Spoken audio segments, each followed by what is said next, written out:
back to episode 10 of Keys to the Market, your favorite real estate podcast. And as always, we're your favorite real estate team. I'm Eric, and I'm joined by my mom, Kathy. Hi there. And my brother, Ryan. Hey. And we make up the Lime Cooler group who does real estate in Southern California. And it really does sound weird for us to say that we're actually already on episode 10.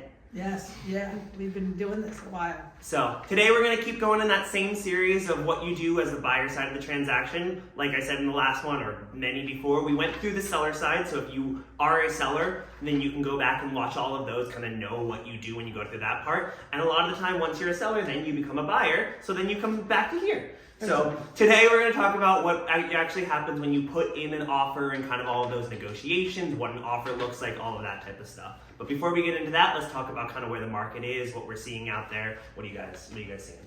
I would say that it's pretty much a holiday market.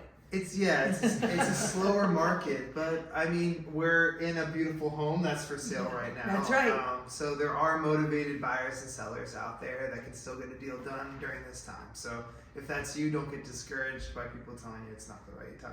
That is true. What Ryan said, we're coming to you live. We're actually on set right now. So this is one of our listings. If I can figure out the technology part, I'll put a little picture of the listing so you can see it on this video. Yeah, this is a listing in orange. We kind of thought it'd be cool so you guys could see how our staging looks, how our houses look, and all of that. Like he said, though, the market is still. This time of year is always going to be slower. People are busy. People still buy and sell. But, and it all, Eric said this, I think, in one of the very beginning ones when it came to selling, is there is not a best time in the market. We tell you that there's a best time, but we've seen phenomenal experiences and phenomenal prices and wonderful things happen anytime throughout the year. And so people, like Ryan said, are motivated. If you're motivated to buy or sell, this is a good time because there's fewer inventory, but there are also fewer buyers. And we're also, this section that we're talking about is buyers. And like we're saying, if there's less buyers out there, yes, there might be less listings, but there's less buyers. That means more less demand, less people that you're bumping into, less competition. That's the word. Thank you. I was trying to get. Thanks. So yeah, as a buyer with less competition, it gives you somewhat of a leg up to try to get a house that might work for you. Yeah. I think we're also going to talk about real quick, given that it's almost the end of the year, what are we seeing going into next year? What are our thoughts on what 2025 is going to look like? Just what we've seen personally, I feel like we've seen a lot of people that are raising their hand and saying we are ready to sell in the new year. And so we're preparing listings right now for January, and I know there's probably a lot of other agents that are doing the same exact thing right now. So as a buyer, you can get excited because probably after January 1st, maybe a week or two in, you're going to start to see a lot more houses come on the market, and we'll hit the ground running. And that's really more so, I know this to my East Coast friends in Southern California than throughout other states in the country because they could be impacted by snow or bad weather. But here we do start our spring market. I know it sounds crazy, but does start in January. It's kind of like when you're clipping your roses, the houses are going on the market. That's funny that you say that because I guess I'm so California through and through that I've never even actually thought about the fact that like January, February is probably harder to sell in other markets. Yeah. Also, I think we've been talking about this for a while. I do believe, from what I've been hearing, that 2025 is going, at some point in it, is going to be the time when the interest rates come back down to earth. They're playing games with us. I hesitate to say any type of timing or any type of belief of what's going to happen because I feel like we were talking all of 2024 about when that was going to occur. Yeah. But it does seem... It did happen, but then they went back up. Yes. So it does seem as though some point in 2025 interest rates will come back down. I also want to pause people on this is that like interest rates aren't going to come back down to that 2%, 3% threshold that we were at. It's going to come down to the 5%. And that's what's like when we're saying interest rates are going to come down and start pushing the market, it's when it gets into those 5%. Because it's going to make sellers and buyers move more, which is good for everyone, but I don't want people to be thinking that it's going to be back to where it was during the pandemic. I would say if you ever see a 4, you better run. If you see a 5, I would run. Also, if you see a 4 or a 3, there's probably something really bad going on in the world at the time. Go ahead. All right, so we're kind of moving on to our next segment, which is making an offer as a buyer, preparing to make that offer, and what that really looks like on this side of the deal. So what should buyers have in place before drafting their offer? We talked about this last week, but it's all about the preparation. We talked about how you have to prepare for a test, so that you're competent once you sit down. And the biggest things is you have to be financially sound. You have to know all the parameters and what you're looking for. So you have to have a lender that you're comfortable with. You could have pre-approval letters from more than one lender, but know the lender that you're comfortable with, the program that you think you're going to use. Have a letter ready, have a look at the community that you're purchasing this home in. If you're ready to write an offer, you already know where you're going. So have had your real estate agent run comps for you, so you know what the houses in the community are selling, and compare the house that you're purchasing to that community. And also be sure that you understand your budget, what you can afford, what this is going to mean to your payments. All of that matters. We hear so many times, we hear people just say that, what's the price per square foot? What's the price per square foot? But the truth is, that's not what you're looking at. You're looking at how this house and the amenities of the house compares to the other homes in the community. And the price per square foot can confuse someone, because larger homes have a lower price per square foot than smaller homes. Two-story homes have a lower price per square foot than single-family, than one-story homes, and all that's just because the size has to relate to the cost, because they're all going to cost pretty much around the same price. I'll say just like what we actually, as your real estate agent, as the buyer's agent, what we submit with an offer, thus meaning like what a buyer has to give us to submit. We'll submit the actual offer itself. We're going to go into the terms of that. You as the buyer don't actually, you're going to sign it all and we're going to explain to you what's on it, but you don't need to know every single piece of the legal jargon of that.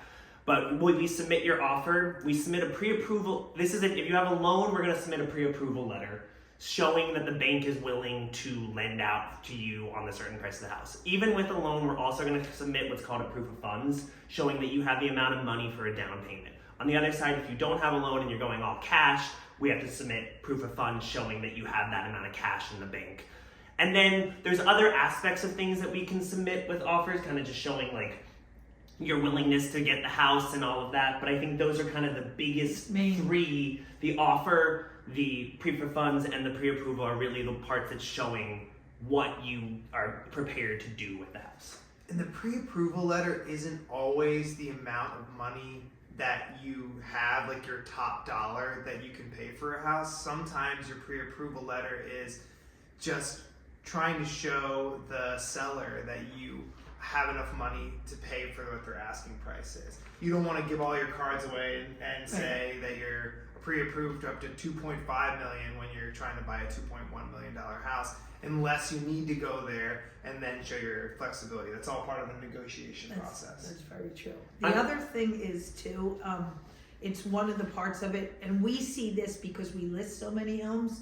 A clean offer is something that is so important. As a listing agent, if you could see the offers that some agents that have licenses like we do put in for their clients, it's a disgrace. It really is. Explain that. What is a clean offer? A clean offer. Do you mean that like the paper is not Maybe dirty? we've had dirty offers. But the truth is, you want the seller to know all the aspects that are important to them. You want them to know the timing. You want them to know what the buyer's expecting to pay and what they're expecting to have you pay. You want to know how long they're going to ask you for contingencies before they're removed. Contingencies are things that you have to check out about the home before you're willing to release them and move forward on the home. It's just all the aspects of the offer that make it easier and cleaner for the seller to respond to. I also think that it's important to remember that an offer is this is a legal document. The offer itself was written by many lawyers. There's a lot going on in it, and there are parts in it that need to be filled out. That you need to have a price. You need to know how long the escrow is going to be. You need to know certain aspects of it.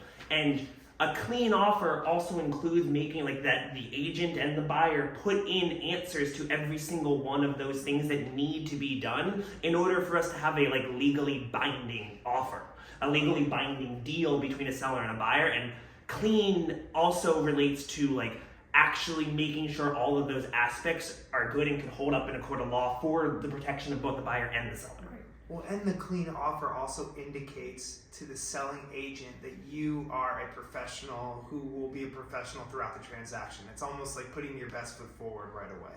So, and I also think I'm going to jump in one more other thing on that is like a lot of the time, I think back in the day, or kind of when people think about negotiations, it's kind of like, oh, just tell the seller, the buyer, just tell the seller I'm willing to put in an offer at 1.2 million. Will they take it? Will they take it? And that's the farthest thing from a clean offer. This, like I'm saying, this is a legally binding transaction. This isn't like we're making a deal in a back alley trying to sell someone something out of my pocket. And this it is needs like to be professional. this needs to be professional, and it's really making sure that it's like done correctly, in the right way, professionally, legally, all of that. To the point that when we write one, all three of us check it. We check each other to make sure that everything's included, and then we have an assistant that checks all of us. Go ahead, Raj. One day we'll have Alicia on here, and she'll tell you. So how do buyers determine a competitive yet reasonable offer price? It kind of goes back to what we started in the beginning. You're actually looking at the neighborhood that you're purchasing in, right? You're trying to find out something that your agent should be giving you are comps, comparables. Homes that have sold in that area within the same price range, within the same area, within the same time frame, within the same size.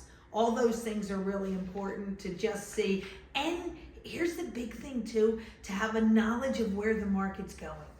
Yeah. Oftentimes, like to know, is the market moving up? Like, are we seeing the prices go up and up and up, or are we starting to see them slow down, or are we starting to see them remain stable? And a lot of that is, that's when you sit down and you go over what the area has to offer, what the best price is possibly, and what we think is going to happen with the, if we've had conversations with the selling agent, listing agent before we write the offer for you. So if we know that they had 123 groups through their open house on Saturday and their house is priced at 600, we're going to be like, oop, I think you're probably going to have to offer over 600. Yeah. And we have a back conversation with the agent so that we have a sense of what their seller's looking for. What's important to them? Is price important? Is quickness more important? Are they only going to take offers that don't have contingencies? There's all kinds of things like that. I think the same thing. I think this question depends on what type of market you're in, and I know that's kind of an answer to a lot of things we say, but that's why it's important to have someone that really knows the market, the specific market you're in, and what's going on in it. Because this conversation of what the offer price is was a lot different in 2021, 2022 right. than it is now, or than it was in 2018. Because in 2018, you were getting your agent to pull comparable prices of houses in the area right. and basing your offer off that. In 2022, your offer was based off what everyone else on the market was doing. The house down the street sold for $1 million, and this house is going to sell for 1.3. But then the next one that sells in a month was going to sell for 1.4. So like the comps didn't. I'm not going to say they didn't mean as much, because we always don't want you to overpay for a house. But there was a different thing going on the market at that time. There was a build we had to pay attention to. And I think that matters, having someone that you trust, knowing that it's okay to go over in this time. It's not okay to go over in this time. Like when the market's slower, you shouldn't be paying hundreds of thousands of dollars over. But if it's going quicker, then sometimes there's more flexibility. Right. So to break it down, you really need an agent who you can trust that can help you navigate all those different facets. And trust in a way, right, too, that I think is important, that they'd show you the facts. Like you don't want somebody to say, I know this area, just listen to me, give it this price. I would never do that to a seller. Or to a buyer. You give them the facts that you know that are happening in that area. I think you said this last time, but I think this is kind of the one thing we say to people a lot is, what is the price that if that house sold for, you would be kicking yourself? Yep. If you saw someone else bought that house for some number and you didn't offer that number, what would you not be able to sleep? At some point, you have to go there. And then it's Not always. And there's a certain number that, like, if you were willing to offer $1 million and someone bought it for $1.5 million, you're gonna say, good for them, they wanted it more than I did, and you're gonna go on to the next house. Yeah, it's important for you and your agent to be on the same page of what is your top number. Obviously, we want to get you the best possible price on either side of the deal that we possibly can. But it's nice to know where the parameters are, to know where to stop. An example, we just had 2 buyers that I'm going to give as an example. The one buyer was somebody that was buying a home that had been on the market for a while, and we saw the home was a beautiful home in a beautiful community, but we saw some issues with the home. And when the home was listed at a price, and when we gave our buyer the price we thought that they should be, we were way a good amount lower than the house was offered. And when we got it appraised for a good amount more than we literally had them pay. Yeah. But the reason was there were issues that were kind of affecting the home. The other buyer, we told them, you have to go up to asking price because there's more people in this game. So a real agent, a good agent that's going to be honest with you, can get you to get it in any kind of market that there is, especially to get you the house that you want. Yeah, the answer's never the same across the board. Every single house has its own situation. Yes. What terms and contingencies should buyers consider including in an offer? So, and we've said this. I started all the rest of them. I'll let you go. We said this a couple other times. I'm just gonna go on. Like the contingencies that you need to know are your inspection, your appraisal, and your loan. Insurance is also in there as well. It's becoming a bigger one, but like the big 3 are inspection, appraisal, and loan. In California, the way the California offer is written is that each of those is written to be 17 days. The buyer has 17 days to do all of the items and release those contingencies. Again, like we're talking about in the competitive market, I actually even think this is the next question, but I'll start to answer it, is that you can reduce the timelines of those contingencies so as to make your offer seem more attractive to a seller. On the seller side, I mean, to think about it as a buyer, as a seller, if I have less time that the buyer can leave, it's a more for sure deal for me. So as a buyer, if you're trying to make your offer stand out, you reduce those timelines to make the seller feel like it's quicker, that they know the money's kind of in the bank. We have buyers that the timelines really scare them and they get nervous, but again, we're going back to your qualified, very good agent is going to tell you, we're going to have those conversations. I've already talked to your lender and the lender, whoever they're going to use for the appraisal, and say, can you get this done for me by this time? I almost put them against a wall. Commit to me that you can get this done by then. And then the inspection takes, for some reason, from some agents, I never understand it takes them 2 weeks to get in for the inspection.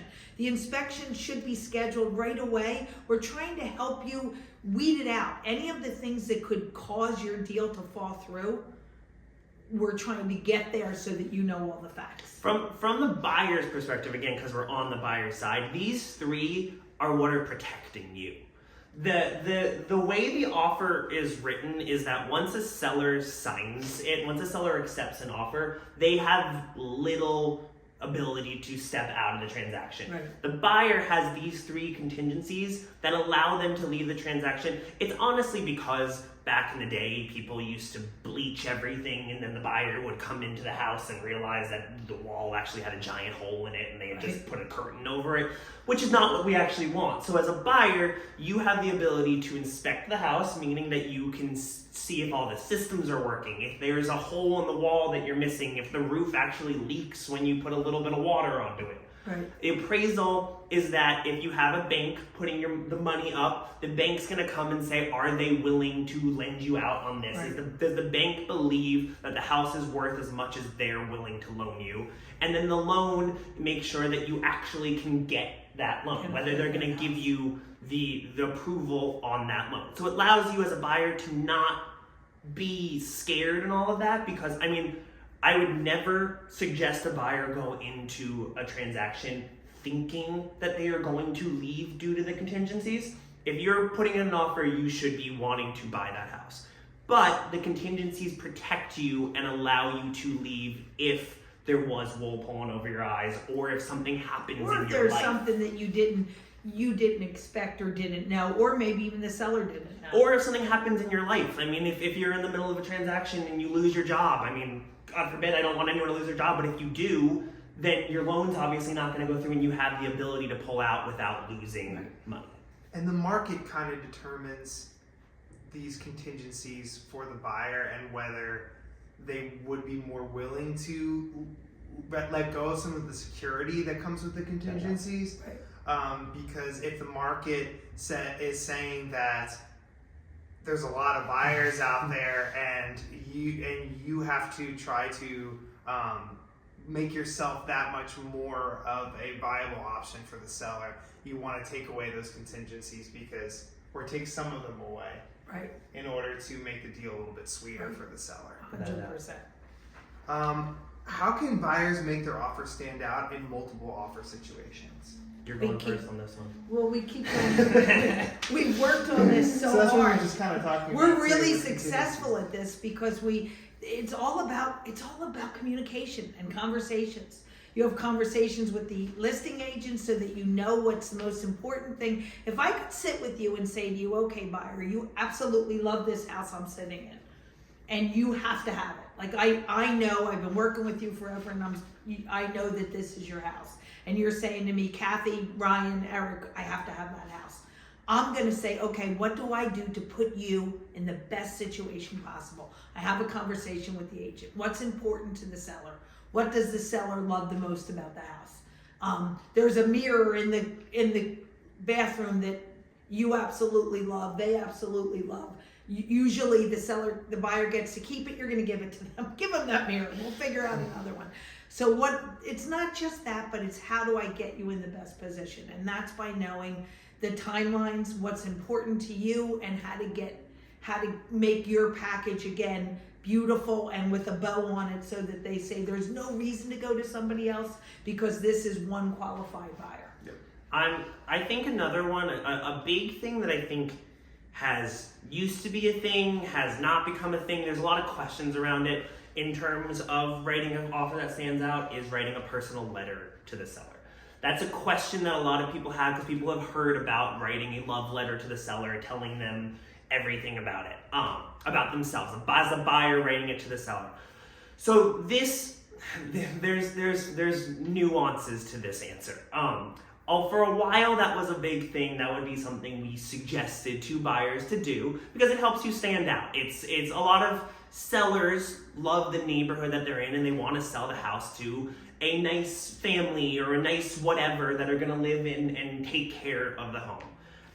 Nowadays, we actually, as listing agents, we are supposed to not give sellers love letters or personal letters to them due to fair housing laws. If it was found out that someone didn't give the house because of some ethnicity or some financial situation or something, that is Whatever. That is not legal. So as a seller, as a listing agent, even if we get personal letters from buyers, we are not supposed to give them to the sellers. So that means as a buyer, you probably shouldn't write the letter. I'm gonna kind of take a pause on that because in our experience, that the onus in that situation is on the listing agents. We, when we're on the listing side, do not give those letters so as to protect our sellers. When we're a buyer's agent, I will even tell you, I bought my own house 2 years ago and I wrote a personal letter. I knew that the listing agent wasn't supposed to give it to the seller, but I wrote one hoping that listing agent maybe didn't play by the rules. And if that listing agent didn't play by the rules, then the Department of Real Estate go after them, not me. But I think as a buyer, it's... Some sellers request it. And yes. And as a buyer, it's another way to add something to your cap. If the seller doesn't read it, then no harm, no foul. If they do, then it could be something that puts a little bit in your pocket. 100%. Let me take the letter out of your hands. If I take the letter out of your hands and I want to make you strong, have direct underwriting approval. Go the extra step with your lender to make sure that you're already approved, that they've checked everything out. We've gotten this, and it really does make a seller feel more comfortable. You feel more like cash. Instead of just a pre-approval letter, you have direct underwritten approval that says you can buy the home. So if you do the letter, that's not sure. Direct underwriting approval that everyone will take. But just to go back on the letter just for 1 second, I just feel like when you get in a situation, it's kind of like the same thing you talked about. Once you talk to the other agent, you can get a feel whether that letter is something that the seller's looking for or the other agent's looking for. We had a situation last year where we had a VA, someone who was, a veteran who was very, very, a veteran who was looking for a new home with his wife, and their letter, I feel like, helped them a lot get it because that story touched the seller. So I think there is times, especially on the buyer side, that you just have to be open to the idea that anything could kind of sweeten the deal for them. Just know too that if we're not allowed to give a letter, we love telling a story. We'll tell the story to the agent so that we know that at least the main parts of who this buyer is gets over to the seller. But I do think in all of this, I don't want it to be lost that the offer price you put in, the length of your escrow, the contingency timelines, the amount of money you're putting down, all of that matter more. No one's gonna, as much as your story can be touching, no one's gonna sell a house for $30,000 less just because they think you're a nice person. Yeah. At the end of the day, money's gonna win. We're talking about on the margins when it's a very competitive market. Yeah. So moving on to the third segment, negotiating the deal. What happens after a buyer submits their offer? Okay, the buyer that submits the offer, it goes to the listing agent. We put in a nice email, we make it as clean as we possibly can, and then we wait. Sadly, we wait, and the buyer calls us a million times and is scared, and we send them over a nice cup of tea and little relaxation music because we wait. We're checking with the listing agent on how's it going. Do you have other offers? We want to know as much information as we can, but literally you're waiting to get either a counter offer back, which means that the seller accepts a lot of your offer but does not agree with some of it. It could be the price, it could be the time, it could be the possession, all of that could be one of the issues. Or we'll get an acceptance letter and we're dancing up and down with our inspection scheduled for the next day. Or we'll get a rejection. Yeah, we try not to talk about that. We try not to get them. In terms of counter offers, I think we talked about this on the seller side. If we didn't, we should have. But there's multiple types of counter offers. There's a single counter offer and there's a multiple counter offer. Essentially what those means is a single counter offer means that you're the only buyer that's out there. So it's you and the seller. The seller not negotiating. The seller is negotiating certain aspects of the deal that they want, maybe higher price, maybe longer time in the house, maybe whatever. A multiple counter offer means that there's multiple buyers out there. If you're a buyer and you get a multiple counter offer, it is a little bit scarier. You don't know as much. You don't know how many there are. You don't know what is being listed on other people's multiple counter offers. So you have to kind of, I think you've mentioned this, it's kind of like playing a little bit of poker. The thing is, again, I think the overarching idea is have a real estate agent that you know and trust because we're the ones that are good at the poker and the negotiation. You as the buyer don't want to be doing that. You just want to be excited about the house and hopefully waiting for us to tell you that it got accepted. Yeah. And how many times when we have a multiple counter offer, Ryan, do we say you're lying? What's the number that you're going to be sad? Yeah. A multiple counter offer makes you go. It makes everybody from the start to the finish a little bit more uncomfortable. If you have a single counter offer as a buyer, if you sign that counter offer, so say you offer the seller and the seller comes back to you saying, we want to take that mirror that you were talking about. If you as a buyer are fine with that, go ahead, take the mirror seller, you sign that buyer counter offer, you go in escrow, that house is yours. If it's a multiple counter offer, the seller has the final right of refusal. The seller has the final say on which offer they accept. And also this can go back and forth many times. We've had times when we've gotten up to counter offer number 5 where it's the seller said this, the buyer said that, the seller said this, the buyer said that. So how should a buyer respond to a counteroffer? I mean, that changes on every I transaction. think that it's a funny thing, but I think that as we're talking more, it really helps you understand why you need to have a relationship with your agent. You guys need to be And your lender too. Like you're yes, everybody has to be talking about where and you, like, where is yours? Is there a stand? Is there a hill you're going to stand on and say, I'm not going any further? And that's understandable, and we'll stand behind you with that.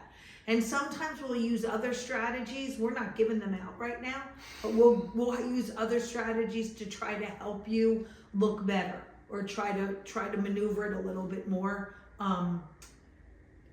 It's just an interesting point to be at, but you actually, sometimes you say, you know what, I didn't give them my best and I really want that house, or this is the best I can do, or that house doesn't seem worth that much, any more than that to me. This is a part where I've really seen a lot from you and learned a lot from you, is just knowing that, having that conversation with the other agent, and really always having kind of an idea of what the bottom line is, or what that seller really wants, will keep you competitive in it to a point where you're not completely blind about where the other counteroffers are coming in and things like that. Like, it keeps you in the race all the way up until the end, I would say. Yes, and a lot of that's actually your communication and your friendship with the other agents out there. Like sometimes I know it's going to sound crazy, but one buyer will get an acceptance over somebody else because the agent wants to work with you. Or they can Or they trust like that agent's going to go close through. it. Yeah, so it's a lot of that. I do also think though that it's important as a buyer to not expect a counteroffer. I do think there are some times when you maybe aren't going to go to your top number, but it's important, like, when you put the offer in to not be like just putting in an offer to throw your hat in the ring. Like, most of the time you should be putting in an offer thinking that you're giving them the best that you can, because there has been times when people like think like, oh, just throw our hat in the ring, and then we don't get counteroffers. Your hat gets thrown to the side. And the seller just accepts another offer. So I think it's or important. they just say no to you. Yeah. So I think it's important to put your best foot forward always and make sure. So what are some common negotiation pitfalls for buyers? It's so not putting your best foot forward. people get caught up on so many things that are not really even that important. Not that important, but that vital to the transaction. And again, that's where your agent's going to help you. You know, like, yeah, not so much, or just try to guide you into the direction that you probably need to go into to get that offer through. Yeah, like, are you gonna let the washer dryer break the deal? Like, you don't want to have every single detail so negotiated that you have no flexibility. I'm just gonna jump off it. I also think people need to realize sometimes in that type of a thing, like, when you're putting an offer in, a lot of the time you're taking out a loan. So $5,000 extra, like if you put your offer up $5,000 to pay for, like, $5,000 extra in your offer price is amortized over 30 years. Sometimes you're like losing the deal over a $5,000 washer when the price of the house, like, you're missing out on the things that actually matter. You're missing out on, like, how the money actually works. $5,000 over 30 years is, I don't know the math, but it's $100 a month, $50 a month. You're losing it because of that when you really shouldn't. You could be dying on the wrong hill. Yes. Really. It's a funny thing I'm going to say, and I'm going to stare straight into the camera and tell you that I'm not going to do this for everybody, and I'm probably not going to do it for many. But there was one client once that I literally bought their washer and dryer because they were so ridiculous. They almost lost the house of their dreams because of a washer and dryer. And I've got to tell you, it doesn't cost $5,000. I got him a good washer and dryer. I've said this. I've said this on the listing side, but like, people a lot of the time come into houses and are like, "Oh, I don't like the color of these walls," and I say to them, Imagine the white. If a can of paint is what you are going to lose this house over, then you are really doing this wrong. Like, the house is worth way more than however much that, even if you're getting really, really nice paint, it is not worth it. Don't let your pride negotiate against That's you. it. Good. Say that again, because that's a good line. I just came up. So how do buyers know when it's time to walk away? I think that's a good one, because I think in all of this we're saying don't let your pride get in the way, but also don't let our hearts and your eyes get in the way of you. Don't stay in the deal when there's red flags. Don't stay in the deal when you actually said you wanted to spend $1 million and now you're spending 1.2 million and talking to your spouse about how you can take another job at nighttime to afford. Like, it's not worth it. If you're feeling bad when you get into your brand new home, something went wrong along the way. We've Yeah. had I mean, that happen. you're gonna feel a little bad because you're gonna be a little scared. But if you're feeling like, oh no, What did I just do? We had that happen a few years ago when people were all caught up in the deal. Like, we had to stop people. Like, whoa, like you're just got to beat the other guy. And sometimes, I mean, we just had somebody come into this house to talk to us a few days ago that wants to sell a house they bought 5 months ago, because they got caught up in the deal and they're not in the house that they wanted. And now they want to figure the good thing with them wanting to figure out how to get out of it is the market's not going down. Yeah. So we can help them with all of that and get But you them don't want to into be another. buying and But selling you don't houses want that, every year. especially if you're not an investor. Right? you don't. But I also think on the other side that is a good thing to say. Like, there is no time period that you have to hold on to a house for. As a buyer, it's a big transaction. It is a legally binding thing. You're putting a lot of money down, and you are spending money on real estate agents and loans and all of that. So, like, I'm not saying to lose money, but I am saying that, like, if you mess up, this isn't, like, you're not a doctor. I mean, you could be a doctor, but this isn't a medical procedure where someone is dying. You can get out of it. You can. Well, especially when the market is good. Yes. When the market is strong, it's an easier way to get out. But on the other side, there are red flags that you can see along the way. If there are things that come up in the inspection and you do see things that are bad in the house, if the loan isn't coming through as easily, if you're putting up a lot of money in that appraisal, those are red flags. If the seller is really hard to deal with, if the seller is really unwilling to move off a certain number that isn't realistic, that a lot of the time the first thing you learn about someone is the real thing about them. So Right. if they're hard in the beginning of the negotiations, they're going to be hard the whole way through, and they're probably going to try to be hiding You might something want to from wait the a few house. months until their price goes down Yes. because everybody else feels the And- same way. And also, there's always another house. I mean, unless we're talking about like this very specific style of something that you really like, I can't tell you the amount of times that we sell a house that we think is beautiful, and then the next day someone calls us to list another house that we think, oh, that's in a similar price range, and that one's beautiful too. That's true. Like, there's always going to be another one. Yeah.